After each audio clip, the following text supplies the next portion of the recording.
we focus on helping you claim what's rightfully yours, your health and your freedom. We explore the three main areas of health: the physical realm, the biochemical realm, and the mental and emotional realm. We also explore all the areas of lifestyle we can find that will help you live more abundantly, regardless of where you're starting. And remember, in life, you'll either make excuses or create results. You choose. I'm your host, Dr. Josh Hant, and I'm glad to be with you here today. Make sure to head on down to the show notes and click on the link to join our tribe of human-powered life heroes, where we'll update you on new shows, events, product launches, and so much more. Now, it's time to enjoy the show.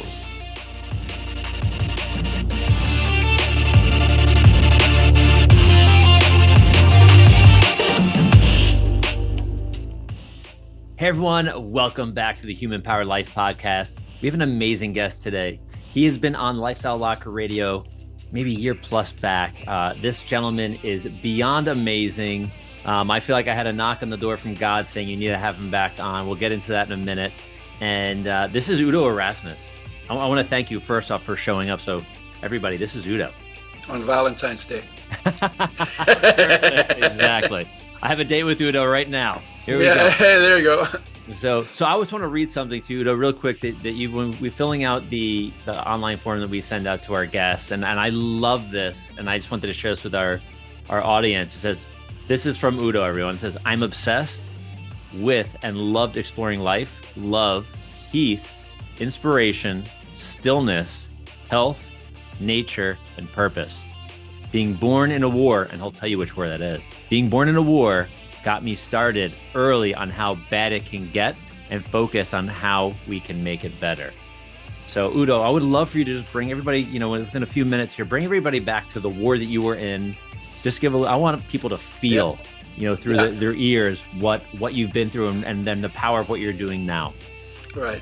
Okay. So my parents were from Latvia, German, Swedish background, but living in Latvia and Estonia. My mother was born in Estonia. And in 1938, Hitler and Stalin made a non-aggression pact. And as part of that pact, they said we're not going to fight each other. Of course, they broke that later, but that's a whole other story. Mm-hmm. And as part of the pact, Latvia went to the Soviet Union, and part of Poland went to Germany. And there was nobody from Latvia or Poland at the meeting. So they just took it. Mm. And my father had already gone through the Bolshevik Revolution, and he loved the Russians as people, and he hated communism because they took everything away from everybody, right? They just disowned everybody. Yep. And so because he had German background, he thought getting out of Latvia that was going to communism and into Poland was the better choice. And that was in 1938, before all of the craziness started. And so I was born on a stolen farm. The farmer whose farm it was that was given to my father became my father's farmhand. And so there was some tension there. And finally, my dad just said to him, listen, the whole thing is crazy.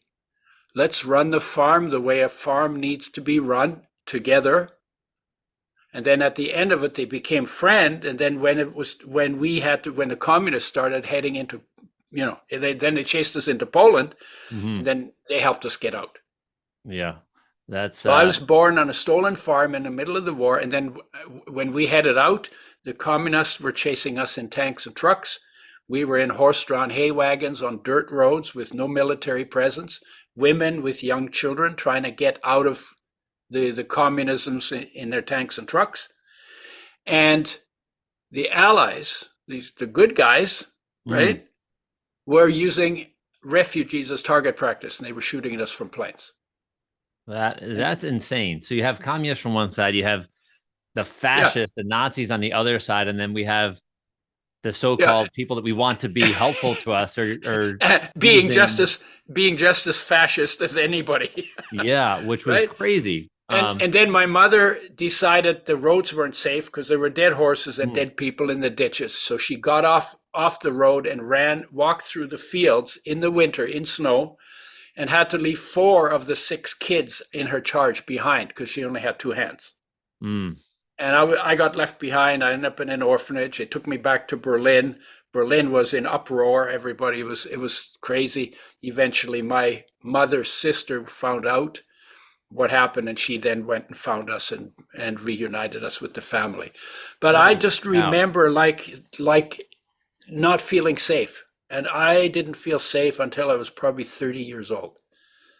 Not Wow. feeling safe. And it always like and anxiety and chaos, didn't know what I could trust. Mm, And so I got into studying science because in science you learn how things work. And when you know how things work, they become predictable. mm, So that was one of the reasons I got into science. But when I was 6 years old, we were in Germany, and people were arguing vehemently about really stupid things. At least they seemed stupid to me as a 6 year old. yeah.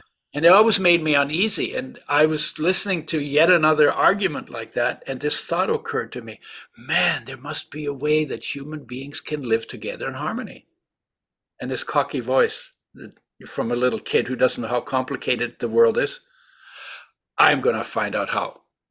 And Mm, that's what drove all my searches, like in science to find out how things work, then in biosciences how creatures work, then in psychology how thinking works, then a year of medicine to learn about health, but they only teach about disease. I ended up going back into biochemistry and genetics, and and then I went out and started learning about blue collar jobs. I took every collar job. I wanted to know what it felt like to be in the shoes of the people who were doing those jobs. I wasn't looking for, I want to be a plumber or I want to be a carpenter or, I just wanted to know what it feels like. I wanted the experience of it. mm, And I've always been like more of an experiential learner, more than let me just read and memorize something. No, let me find out how it works. So I would always be doing experiment and mm. sometimes really silly ones because of my limited childhood understanding of things. But I was always trying stuff out. How does it work? You bang a Christmas ball and an apple together. Which one's stronger? Yeah. Well, Yeah. the little Christmas ball broke because I didn't know it was thin and hollow, right? Yeah. And then, of course, people laughed at me because I was always getting into stuff like that. Yeah. So, That's really cool. And yeah, I love that you said you talk about predictable, not even results, but you said yeah. things being predictable. And I love I use those lines in practice, Hmm. seeing patients as a chiropractor, using the tools that we have and the science that's out there and human life, right? Understanding how the human body works. And I always talk to patients when we give them their care plans. I say, I love predictable results. Hmm. And I'm only going to give you things or do things with you that we can recreate positive for you. Right. And I think obviously you've done that in your lifetime. And for those of you who haven't connected the dots yet, he hasn't said it, but this is the guy you've heard of Udo's oil, right? Like all of you have been to a health food store and seen the glass jar, right? All of you. So Glass this is bottle. who Yeah. we're talking to right now. Yeah. He's very humble, and I want to pull him out a little bit out of that humbleness because he has made a huge impact on probably tens of millions, if not more, people's lives and the world. I mean, would you say so? A few. Yeah, Yeah. a few. Yeah, it's interesting. I'll take credit for like designing the method for making oils with health in mind and bringing omega 3s, plant-based, undamaged back, and then balancing them with omega 6s so that you get all the good stuff and none of the bad stuff. So I'll get credit for producing it. But see, I can't take credit for anybody who's using the oil Of because course. what gives them the good results is that they actually are using the oil, Yeah, the action steps, of right? course. And I can't Of take course. credit for that, No. right? No, so I So, want to bring so, you. and Go ahead. I like it when people take credit for what they actually do because it's a Mhm. choice, Yes. right? And they decide, okay, I'm going to take a shot at it. Okay, I'm going to do this. Okay, I'll see for myself Mhm. what will happen. So it takes faith, and then that has to lead to knowledge, Yes. right? Yes. And so I applaud people when they try things and to find out for themselves, because we need to do that in a lot of different ways these days, Yeah. because we're being, we're the blind are being led by the blind, and we're heading in the direction of a pretty big cliff. Yeah. I And agree. I agree and I think 100%. finding our power back, our empowerment, our ability to make decisions by our own experience from doing our own questioning and testing. Mhm. I think it's Yeah. huge. It's one of the biggest things that needs to Yeah. happen in the human race globally. Yeah. Not being a sheep to a shepherd, right? Or Yeah, a lamb to a shepherd yeah, type of thing. yeah, Yeah. yeah. Or Yeah. or a lamb to a wolf. Yeah. Yeah. That's probably a little more true these days, right? Yeah, Uh, yeah. so I want to bring everybody into this. So we've heard about these oils. I want to have Udo just describe a little bit about, because many of you that have listened to any kind of health podcast, if they've dealt with nutrition, talk about omega 3s and omega 6s, and we've spoken about it as well. And we've all heard about seed oils being bad. And I want to have Udo dive into this, because his primary source of oil is flax seed, right? But then there's all these other seeds that are out there.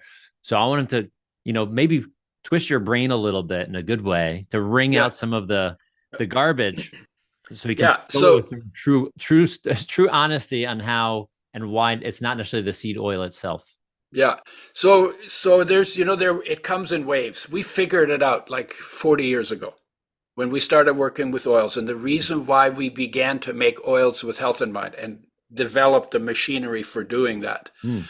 is because we found out, or I found out, because I was working by myself at that time. I got poisoned by pesticides. I was trying to figure out how to heal myself because the doctor said we don't have anything for pesticide poisonings. I ended up looking at oils because they were so contradictory. On the one hand, they said omega 6 is essential. That means you have to have it and you can't live without it, and you die if you don't get enough long enough. And the next study I read said omega 6s give you cancer and kill you. And it just drove me nuts. Mm. I was like, Yeah. how can that be? I have to have it to be healthy, and then it kills me. It's like, ah, there must be something else going on. And it was that contradiction that made me look deeper. Why is it that omega 6s kill you when they're essential? Well, there must be something else going on, and what is going on is processing. And then I got into processing. So these oils are treated first with sodium hydroxide, then with phosphoric acid, very corrosive base and acid. Then they're bleached. Then in the process, all of the antioxidants that are spark control for the fire of life are removed. And about 0.5% to 1% of the molecules are damaged to something that never existed in nature, many of which are super toxic. And if you figure out in a tablespoon, because like 1%, you say, oh, okay, it's 1%, not a big deal. But if you figure out how many molecules are damaged, if you have 1 tablespoon of an oil that is 1% damaged by the processing, and I think we did that. Yeah. Yeah, we got an answer. And most people, when they guess how many molecules are in that tablespoon when it's 1% damaged, they are 1,000,000,000 to 1,000,000,000,000 times too low in their estimate of how many damaged molecules they're stuffing in their mouths. 60 quintillion damaged molecules, more than 1,000,000 damaged molecules for every one of the body's 60 trillion cells. You do that for 30 years. You take 2 to 4 tablespoons. You also use those oils for frying, so you damage them by light, oxygen, and heat all at the same time, some more. And after 5 years, 10 years, 20 years, 30 years, you get cancer. Actually, you get inflammation first. And cancer is one of the results of inflammation. And then you say, I don't know why I'm sick. I always ate good. Because you didn't know that the oils were damaged. So what people are now doing is they're people who haven't done their homework and looked into it and provided a better alternative.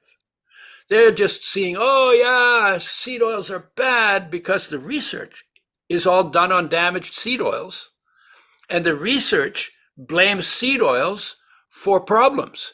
And nobody in the research points out that these oils that they're using are oils that have been damaged by industrial processing before they even go into the plastic bottle, before they go on the shelf where you buy them and then stick them in your frying pan. Oh, and by the way, they're made out of non-organic seeds and they have pesticides in them, right? And Yeah. so what I'm saying these days when people talk about that, these guys haven't done their homework. They're Yeah. complaining,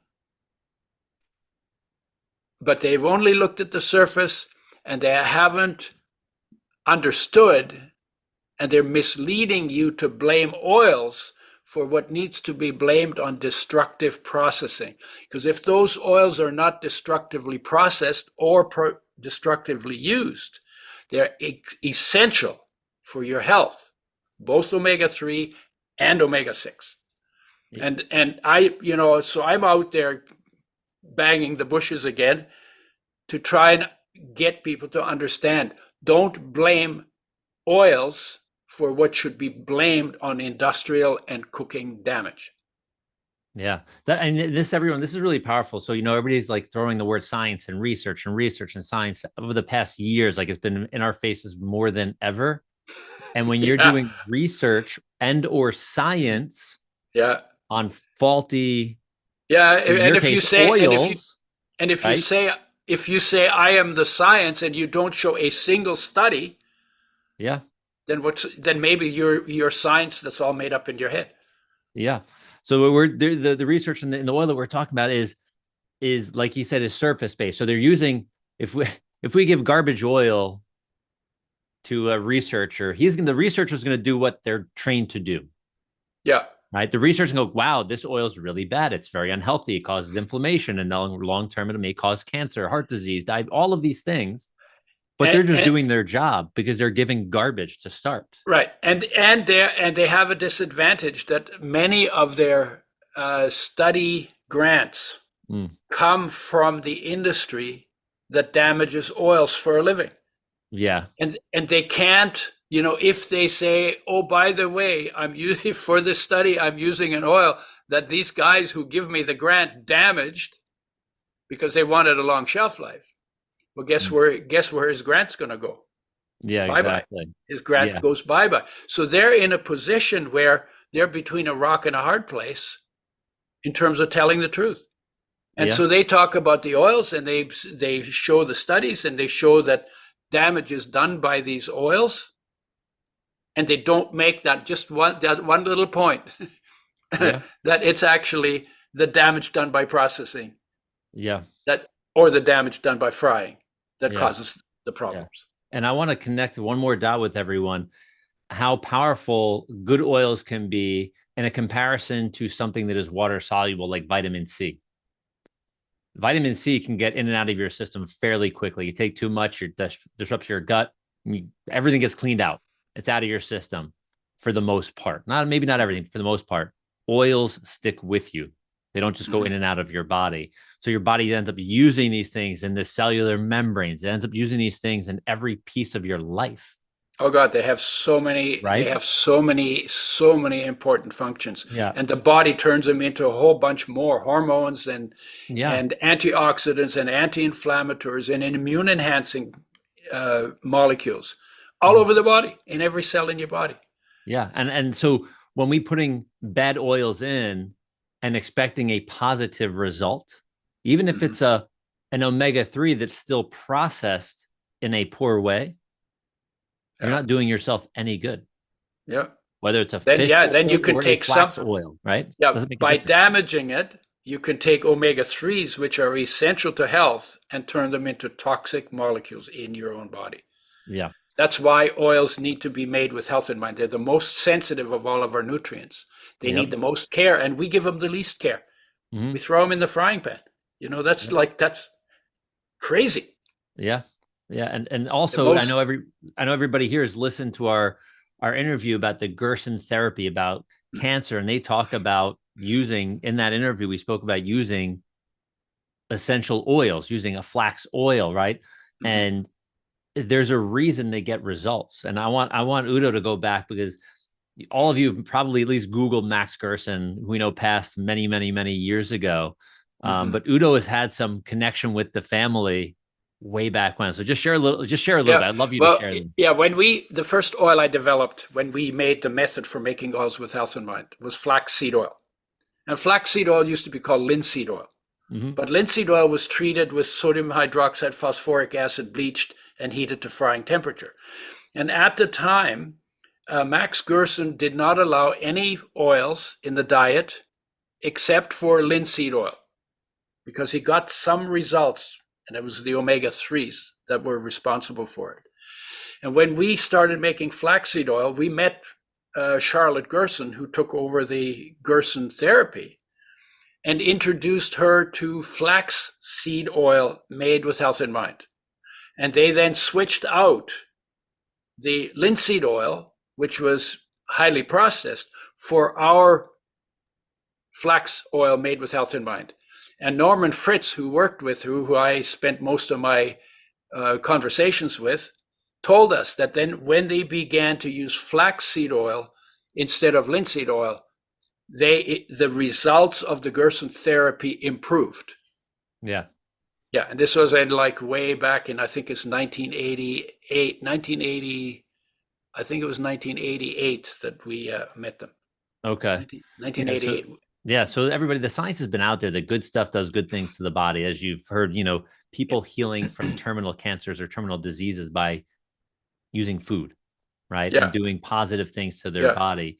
So I ultimately want all of you to take the time to, head over to udoschoice.com, head over to the Udo. We'll have the links in the show notes, but dive a little deeper, or you can go find the show on Lifestyle Locker. I can't give you the number off the top of my head, but go search that as well, because we dive a lot into the processing of the oils and all the different parts of the oil and the health factors.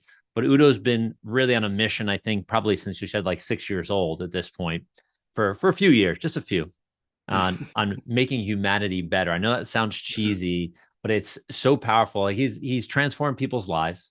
He more than likely, with his products and his message that's gotten out there to so many people and people that are utilizing his tools, people are getting healthier, potentially healing from these chronic conditions, transforming their lives, saving a grandparent, saving a child, and people didn't even realize it.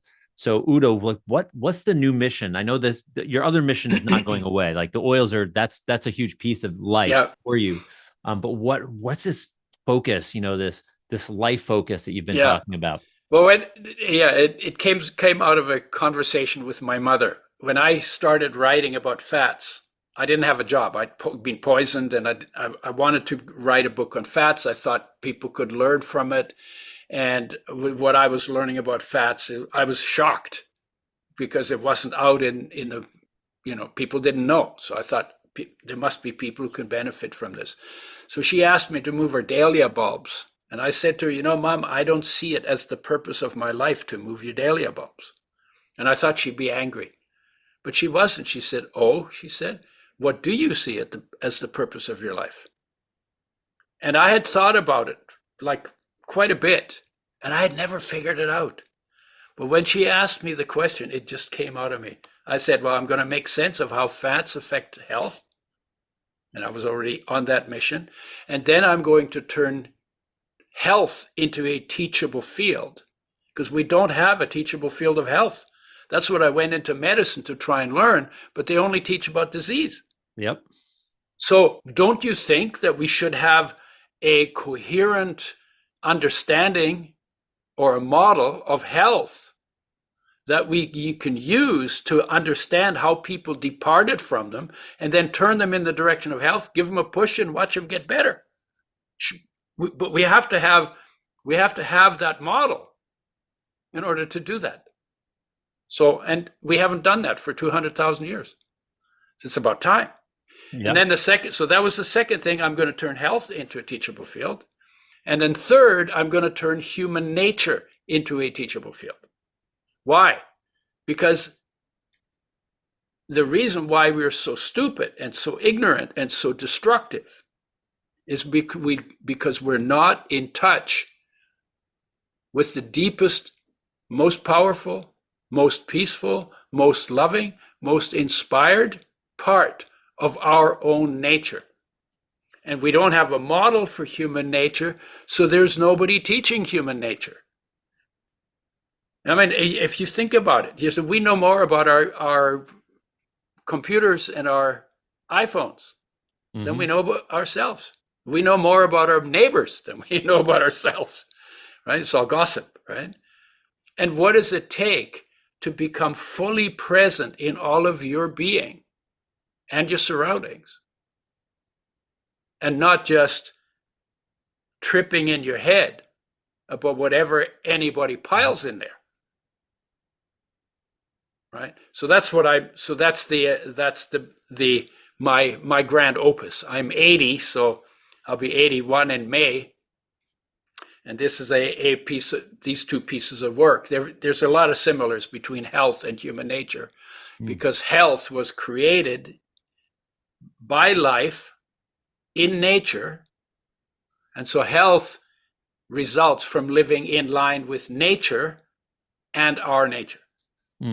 And there's levels of different levels. It's not just physical, it's not just physical and mental, but there's awareness, which is the foundation.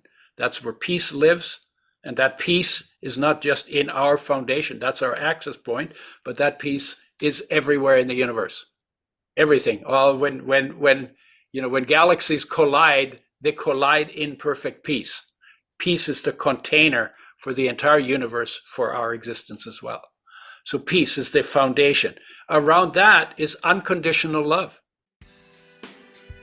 Hey, we're giving you a short break here where you can head down to the show notes or lifestylelocker.com and join our tribe of human-powered life heroes. You'll be the first to know about new shows, events, product launches, affiliate specials, and more. And now, back to the show. The energy that keeps us alive is a fraction of solar energy that's filtered through 93 million miles of space, then filtered through the atmosphere, then filtered through green plants. And the energy, that fraction of energy in plants excites electrons that become activated, that then combine to form bonds between atoms that make molecules, and that energy is stored in those bonds. And when we eat those molecules as food and break them down in our cells, those bonds get broken, and the solar energy that is stored in them is released. And that's what we live on. Now, we talk about the molecules that's like ATP that store that energy, but we never get in touch with that energy. When I studied biology, which means the study of life, and life is energy, we didn't study the life part. We studied form and function. And when our creatures were alive that we studied, by the time we were done, they were dead. And we never had a beaker full of life, liquid and shining. That's what I expected I would learn in biology. And I was so excited that I'd be learning about that, but we never got that. Yeah. Right. And so I said to my lab partner, we should study ourselves, because we have form and function together here, and life, and we don't have to kill ourselves to get to know ourselves. We just have to become present in the space that we occupy. So that energy is a flow of empowering, unconditional love. Life loves your body unconditionally, 24/7, 365, lifelong. Right? And if you go subjective on that energy, so you got solar energy becomes life energy. Now, if you bring your awareness, your focus back inside into that space where that energy is in your body, which is where your focus was before you were born, in your mother's womb. I call it the Buddha tank. And I say, we spent the first 9 months in deep meditation because there was no place to go and nothing to do, and everything was taken care of and it was safe. Right? Yeah. So when we go subjective on that energy, that is the energy, that is the master energy. That is the master. The people we call the masters, Buddha, Jesus, Krishna, Ram, Lao Tzu, there's a bunch of them, Huang Po, there's a bunch of them. The people we call the masters had a message to humanity. I am come not to judge, but to love. That's the message. And that's the message of life to your body too. Mm. And I had that message at a time when the religious people treated me really, really, really badly, when I was really trying to understand what was the message of the masters. I actually had an experience where a being made of light, and I don't believe in this kind of stuff, so it was like a big surprise, right? But I was really desperate because they judged me so harshly, and I was like, oh, I was so desperate, and I was so wanted to know. And you know, sometimes desperation makes us really sincere. Mm-hmm. You know, so I had a weekend like that. Went to nature to clear my head, and in the middle of the night, there was this being made of light, embodying that message. Never said anything, didn't have a label on it, who was this? But the message was, I am come not to judge, but to love. And instantly, my desperation was gone, my confusion was gone. I have never had a question since then, what was the essential message of the masters? And then I also realized, oh, by the way, that's also the message of life, that energy, to the body, right? Weighs nothing, runs everything, and there is the master, right? The essence of the master is the life energy in every human being on this planet. The rich people, the poor people, the black people, the white people, the males, the females, the young, the old, every culture, every religion, every nation, 8 billion people, all have the master running their life. There's also, by the way, a leader that you can trust. Life is the leader that you can trust. You always have it with you, and it gives you good advice about living in the trench that you're living in. Mm-hmm. Right? Rather than somebody 3,000 miles away that makes laws, and a bunch of people who make laws about crazy things, and then and the masters only had one law. That was love, right? Love self, love God, love others, just love. Because your essential nature is that energy, and that energy is unconditional love. Your essential nature is unconditional love. Now, if we knew that, do you think we would have had a Second World War? Do you think we would have had a communist revolution? Do you think we'd have all the craziness that goes on between the Republicans and the Democrats? I don't think so. It's about bloody time we understood that the master is the life within every human being, and that every human being deserves to be treated the way the master deserves to be treated, with love, with care, with kindness. Mm-hmm. And because it's in us and is our nature, there's no reason why we can't do this globally, worldwide. But it means we have to sit down sometimes and shut up, and get out of doing and get into stillness. And in that stillness, feel. What does it feel like? How still can you become? How deep can you go into that stillness? How long can you be there? And how quietly and lightly can you breathe, and slowly can you breathe while you're there? And what do you experience? What do you feel? You can see light, you can hear sound, you can feel love, you can feel peace. You are 100% fulfilled. You are whole. What you tap into when you do that never gets sick and never dies. You feel loved. And when you feel that way, do you think you might live into the world a little different than you do when you think everybody's your enemy, or everybody's out to get you, or you're afraid that there's too much danger around, or you're anxious? Yeah, and in that place, there's no anxiety, and there's no depression. There's just wonder. Oh my God, how incredible it is that dust, air, water, and sunshine can get all mixed up and have the human experience. And what all that is, dancing and singing and, carrying water, chopping wood and carrying water, you know, Yeah. having sex, raising children, you know, horsing around, cracking jokes, you know, this is like incredible. It's incredible. Why aren't we in awe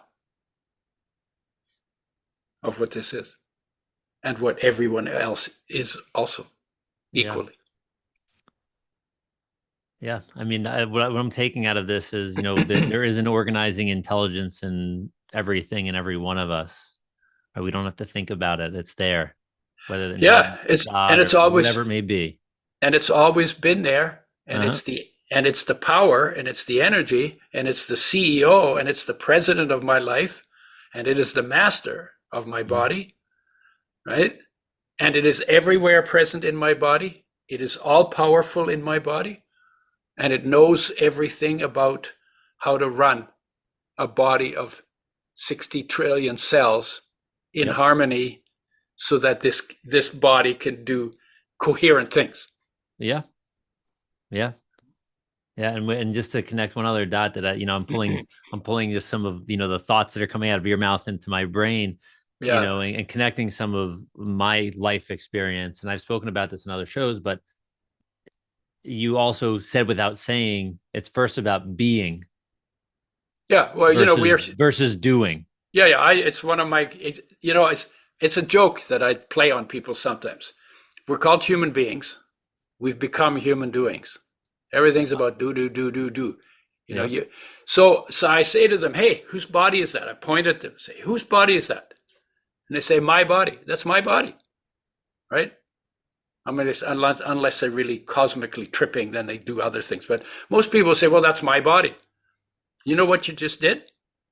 You just told me that you're not the body. You just told me that the body is your property, right?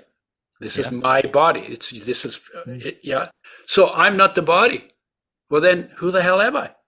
If I'm not the body, then who? We live as though we were the body, right? Because you eat for the body, and you go to the bathroom for the body, and you sleep for the body, and you put on clothes for the body, and you get a job to make money to get all the stuff you need for the body. So we live like we were the body, but we are not the body. We're the owner. Who's the Hmm. owner? Life. So actually, we are not the body. We are life. Your individual essence is life energy. That solar fraction, that life energy, that unconditional love, that is your individual essence. If it's unconditional love and we're all want more love, can't we just like sit still and tune into the unconditional love, the soulmate that is our soul, Hmm. to get to know and to experience and to feel and to enjoy and then to bring to expression through inspiration that unconditional love? Wow. And then what? One of the things I learned from COVID, I'm not going into pro or anti vaccine, I'm not going there. But one of the things that happened is during the lockdowns, the dirty air in China became clean. The water in the canals in Venice became clean, and the dolphins came back to the canals. The water in my bay outside of my place became clean. The, the plants were more colorful. The air was cleaner, right? You could see the stars at night, right? So when people say, oh, we got to do this thing about global warming and climate change, you know what we found out during the lockdown? If you want to fix the climate, do less. Do less. Because when we did less, it cleaned itself up. And there are people who say, oh, we got to spray this and we got to do that. And we got these cockabunga big money ideas. And nothing comes out of it. Nothing good comes out of it.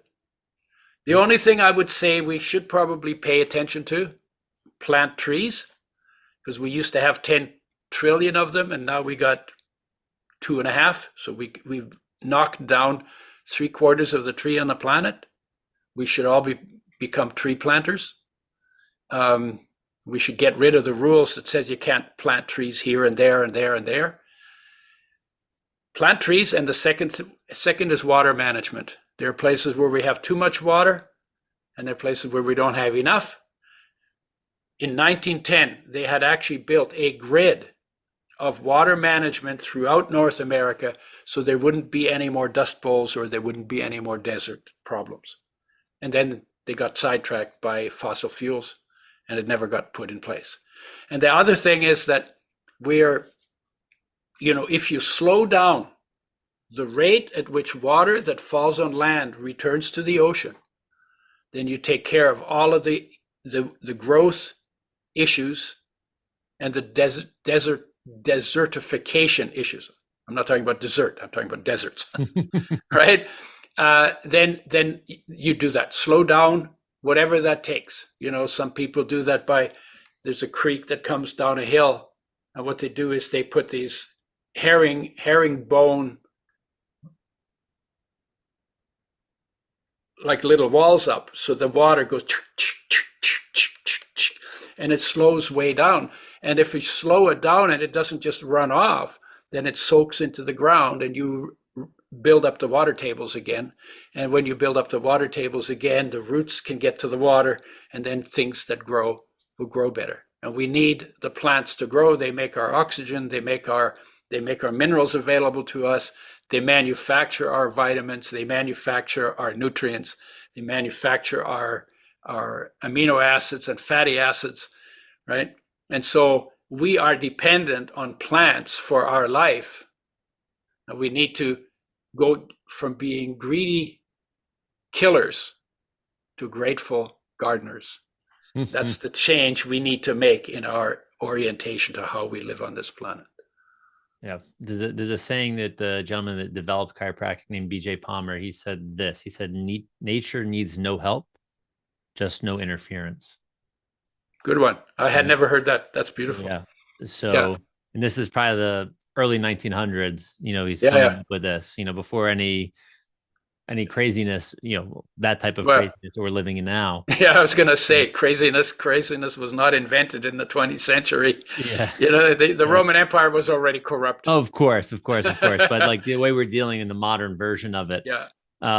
So, we spoke about human beings, human doings. And I also want to say that another great example you may use, and I use it in my practice, I can't say every day, but very frequently when we talk about the body being, organized very well, like via intelligence, you cut your finger, what does a healing? The example I love to use if I speak on a stage or if I do a virtual talk is, what is the biggest difference between a live person and a dead person? If we have a cadaver and a human being laying right next to each other, all their fluids, all of the physical is there. What's that difference? Only the energy, only the solar energy, right? The spark, that source, right? Yeah. Life. So and it weighs nothing. Great connector. Yeah. So I think what I've heard in the past from other speakers and people that are smarter than me, because I like to learn a lot from people that are smarter than me. It elevates me a bunch. They said, I think when they weighed a cadaver right like before and right when the person passed, it was something like grams of difference in weight. They said 27 grams difference. Okay. But then when they back and did it again, they actually made a mistake, because that's 27 grams was just water that evaporated off the cadaver. Okay. So when they fix it, it weighs nothing. Light weighs nothing. Yeah. Light is so light that it can pull you up to all the way to the top of your head, when the material should be in the ground, right? But there's water in your head that's been pulled up by life. You're basically a column of water with the skin around it, raised up by life, raised up by energy, by solar energy. You're a solar energy gadget, right?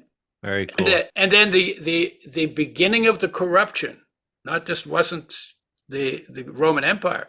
The beginning of the corruption of every human being begins at the moment of birth, when the focus begins to shift from inside present, outside absent, to going out through the senses to learn how to survive in the world, and in that process gets disconnected from the inside where all of this good stuff is experienced. Mm. So we experienced it before birth, then we basically gained the world and lost our soul, right? Mm-hmm. And what we need to do is we need to deliberately bring our focus back inside to its origin, because that's where our wholeness and our fulfillment and everything we're deep down looking for, we already have built into us. But we don't know that if our focus isn't where it is. When our focus is somewhere else, then we don't experience. It's like I have $1 million in my right pocket, but I go to the welfare guys, I have no money because the only place where I look for money is my left pocket, and there's no money in my left pocket, right? So if you want the goods, you got to go where the goods live, right? You got to bring your focus to where that is. And the ache that we have in our heart, like heartache, that's the call to come home. That's all it is. It's triggered by all kinds of things in the world that end. Somebody dies, somebody dumps you or something, right? Or somebody betrays you, or your dog runs away, or something that you've put love into and hope to get fulfillment from ends. And then there you're left with you. And basically it's a reminder of your disconnection from yourself. So instead of like running from it and trying to distract yourself, what the wise ones say is sit with it, feel it, don't judge it, just be with it, experience it, accept it, acknowledge it. And if you sit with that and you just go a hair's breadth deeper than that in behind it, you're reconnected to what you're looking for out there in here. Because it's never going to be out there.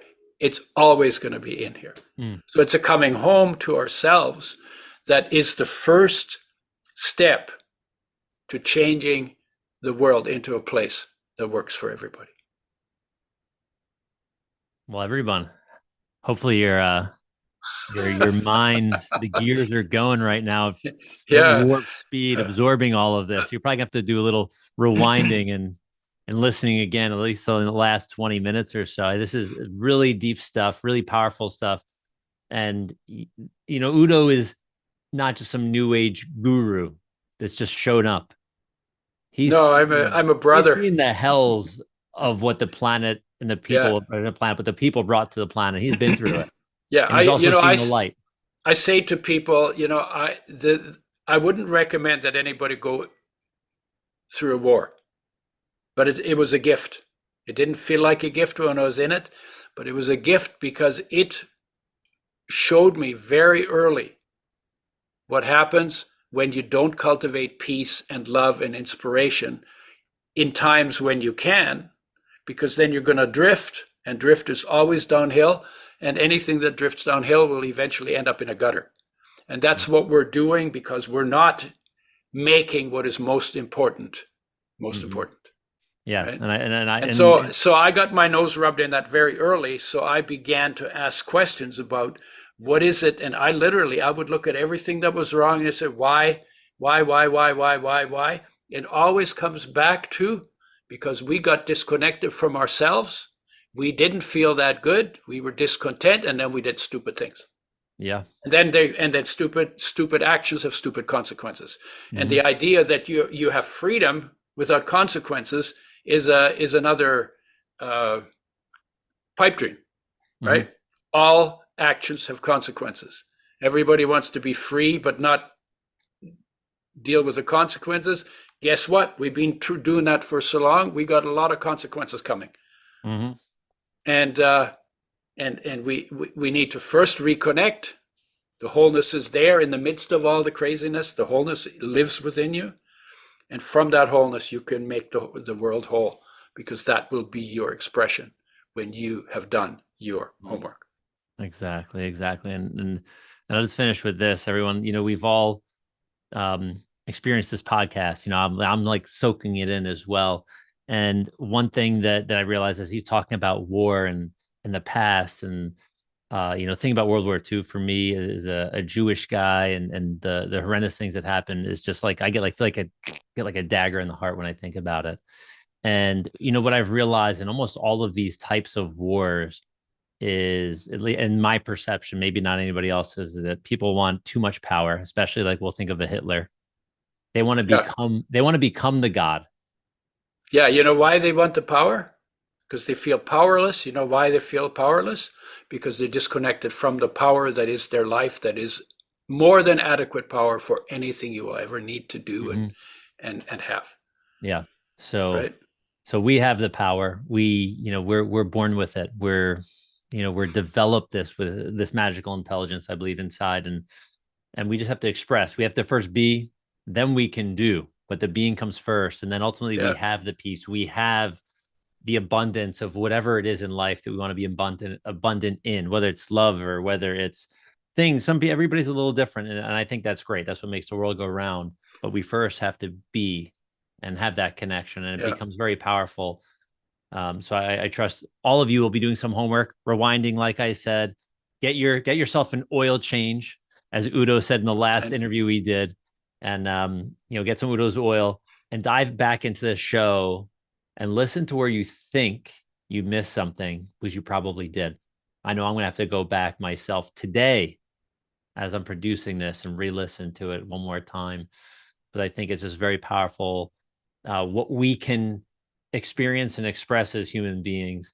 And when you're good, you're a beacon. You're like a lighthouse for yeah, people that are you searching for you become versus the tugboat trying to pull people away. you become an influence, and it's Mm-hmm. automatic because you cannot but express your state of being. So Yeah. make your state of being right, and then your expression will be right. All right, everyone. This is Udo Erasmus. We're going to end with that, and we're going to jump into the video section just in a moment. So, Udo, I want to say thank you so much. This has been a blessing once again. I'm so grateful to have reconnected, and I know this is not going to be our last conversation, whether it's via podcast or via the phone. Yep. I'm really grateful to have you as part of my tribe, and I'm glad to be part of your tribe and sharing this wonderful message. Yep. Yeah. Thank you. Thank you. I appreciate what you do. Getting the message out is a good message. If it's a good message, the amplifier is as important as the message. Plus you embody the message too anyway. Yes, I plan. Listen, I practice what I Yeah. preach.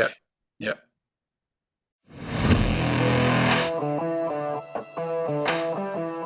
Thank you for tuning into this episode of the Human Powered Life podcast. Make sure to head over to lifestylelocker.com to check out all the details on the show and to watch part 2 of this episode, which is only in video format. We also have this audio portion in video format if you want. Once again, I'm your host, Dr. Josh Hant, for the Human Powered Life podcast, and I'm looking forward to staying connected with you as a Human Powered Life hero. Remember to join the tribe, and we'll see you soon. Bye-bye.